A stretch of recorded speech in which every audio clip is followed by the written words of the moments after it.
नमस्ते। चलिए आज बात करते हैं वैलेंटाइन डे की। एक ऐसा त्योहार जिसके बारे में हम सबको लगता है कि हम सब कुछ जानते हैं, लेकिन इसकी कहानी में ना कुछ ऐसे दिलचस्प मोड़ हैं जो सच में हैरान कर देंगे। तो सवाल ये उठता है कि आखिर एक प्राचीन संत का दिन आज हैंडबैग्स, चॉकलेट्स और परफ्यूम्स के एक global multi billion dollar festival में कैसे बदल गया। मतलब ये हुआ कैसे? चलिए पता लगाते हैं। यकीन मानिए ये सफर बहुत मजेदार होने वाला है। तो इस कहानी को समझने के लिए ना सबसे पहले आज की तस्वीर देखनी होगी। मतलब आज वैलेंटाइन डे सिर्फ प्यार मोहब्बत का दिन नहीं रह गया है, ये एक बहुत बड़ी कह सकते हैं इकोनॉमिक मशीन बन चुका है। आजकल तो प्यार जताने का एक पूरा टूल किट सा बन गया है ना। इसमें हैंडबैग्स हैं, घड़ियां हैं, परफ्यूम सेट्स, ज्वेलरी और हाँ, चॉकलेट्स और फूल तो हैं ही। ये सारी चीजें मिलकर इस त्योहार के कमर्शियल साइड को दिखाती हैं। और ये कोई छोटी मोटी रकम नहीं है। जरा सोचिए, सिर्फ अमेरिका में 2017 में वैलेंटाइन डे पर 18.2 बिलियन डॉलर्स खर्च हुए थे। ये आंकड़ा अपने आप में बताता है कि ये त्योहार कितना बड़ा बिजनेस बन चुका है। तो चलिए अब थोड़ा टाइम में पीछे चलते हैं, देखते हैं कि ये सब शुरू कहाँ से हुआ। और हम देखेंगे कि इस त्योहार की जड़ें किसी एक सीधी सादी कहानी में नहीं हैं, बल्कि कई कहानियों और मिथकों में उलझी हुई हैं। तो सबसे पहली और जरूरी बात, सेंट वैलेंटाइन कोई एक इंसान थे ही नहीं। हिस्ट्री में वैलेंटाइन नाम के कई शहीद मिलते हैं।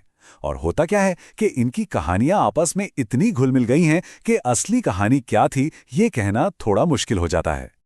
और फिर धीरे धीरे इन संतों के साथ ना कई रोमांटिक कहानियां जुड़ती चली गईं। जैसे वो चुपके से सैनिकों की शादियां करवाते थे, या उन्होंने जेल से पहला वैलेंटाइन कार्ड भेजा था। और मजे की बात यह है कि इनमें से ज्यादातर किस्से उनकी मौत के सदियों बाद गढ़े गए। तो फिर सवाल उठता है कि एक शहीद का दिन आखिर प्यार और रोमांस से कैसे जुड़ गया? इसका जवाब हमें मिलता है लिटरेचर में, जिसने इस त्योहार की पूरी कहानी ही बदल दी। ये वो पहली बार था जब सेंट वैलेंटाइन डे का जिक्र रोमांटिक प्यार के साथ किया गया। साल था 1382 और मशहूर कवि जेफरी चौसर ने अपनी एक कविता में लिखा कि इस दिन सारे पंछी अपना जोड़ा चुनने के लिए इकट्ठा होते हैं। बस यहीं से इस दिन के साथ रोमांस का कनेक्शन शुरू हो गया। अब आते हैं कहानी के सबसे बड़े टर्निंग पॉइंट पर, वो पल जिसने वैलेंटाइन डे को हमेशा हमेशा के लिए बदल दिया।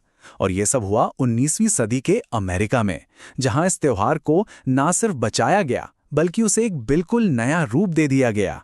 सुनने में थोड़ा अजीब लगेगा, लेकिन 1840 के दशक तक ना अमेरिका में लोग वैलेंटाइन डे को लगभग भूल चुके थे। ये बस किसी भी दूसरे पुराने संत के दिन की तरह धीरे धीरे खत्म होने की कगार पर था।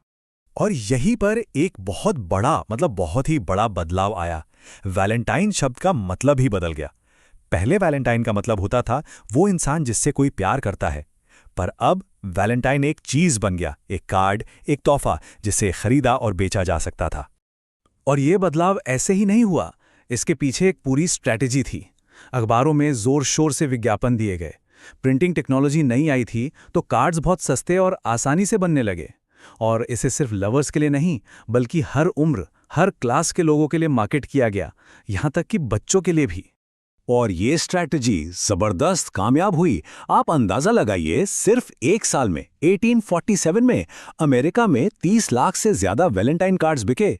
ये इस बात का पक्का सबूत था कि इस त्योहार का कमर्शियल अवतार कितना सफल रहा था। अमेरिका में मिली इस कामयाबी ने वैलेंटाइन डे को एक नई जिंदगी दे दी। और फिर ये अमेरिकन मॉडल धीरे धीरे पूरी दुनिया में फैल गया और अलग अलग कल्चर्स ने इसे अपने अपने अंदाज में अपना लिया। और ये देखना बड़ा मजेदार है कि दुनिया ने इस आइडिया को कैसे कैसे अपनाया है। जापान में महिलाएं पुरुषों को चॉकलेट देती हैं, ब्राजील में ये त्योहार जून में मनाया जाता है, और फिनलैंड में तो ये फ्रेंड्स डे है, प्यार के बारे में नहीं, दोस्ती के बारे में। मतलब ये त्योहार कितना फ्लेक्सिबल है। तो कुल मिला के कहानी ये है कि वैलेंटाइन डे एक ऐसा त्योहार है जिससे कॉमर्स ने, यानी कि बिजनेस ने, एक नई जिंदगी दी। एक पुरानी परंपरा जो लगभग खत्म हो रही थी, उसे आज के मॉडर्न कल्चर का एक बड़ा हिस्सा बना दिया गया। तो अगली बार जब 14 फरवरी को कोई तोहफा खरीदा या दिया जाए तो ये सवाल जरूर मन में आएगा कि ये प्यार की कोई पुरानी रस्म है, या फिर 19वीं सदी की एक शानदार मार्केटिंग जीत, या शायद अब ये दोनों का एक मिला जुला रूप बन चुका है।